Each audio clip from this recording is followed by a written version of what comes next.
নমস্কার বন্ধুরা, পোস্তর বড়া বানিয়ে নিচ্ছি। প্রথমে পোস্ত বেটে নিলাম, একটা পাত্রে রেখে দিলাম।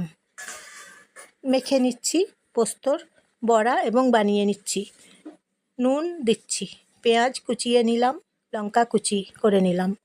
পেঁয়াজ, লঙ্কা, নুন, পোস্ত একসঙ্গে মেখে নিচ্ছি। এখন পোস্তর বড়া রান্না করব।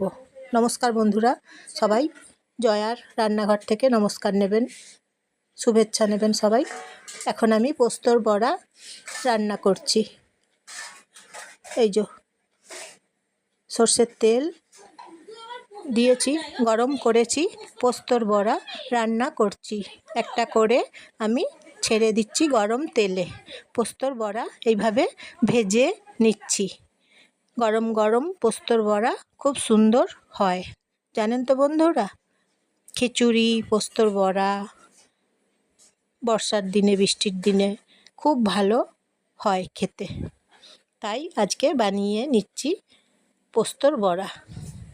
পেঁয়াজ কুচি, লঙ্কা কুচি দিয়ে বানিয়ে নিচ্ছি পোস্তর বড়া। এইভাবে অসাধারণ খেতে, বেশ ভালো খেতে হয় এইভাবে, তাই বানিয়ে নিচ্ছি পোস্তর বড়া। এইভাবে দেখুন, সর্ষের তেল দিয়ে পোস্তর বড়া বানিয়ে নিচ্ছি, তাহলে খেতে খুব অসাধারণ হয়।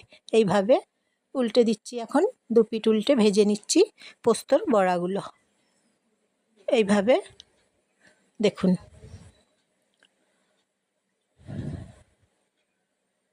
বৃষ্টির দিনে দেখবেন খুব সুন্দর হয়। আপনারা বাড়িতে বানিয়ে দেখুন, বৃষ্টির দিনে বেশ ভালো হয় খেতে। এই যে দেখুন, বানিয়ে নিলাম এবং একটা পাত্রে রেখে দিলাম।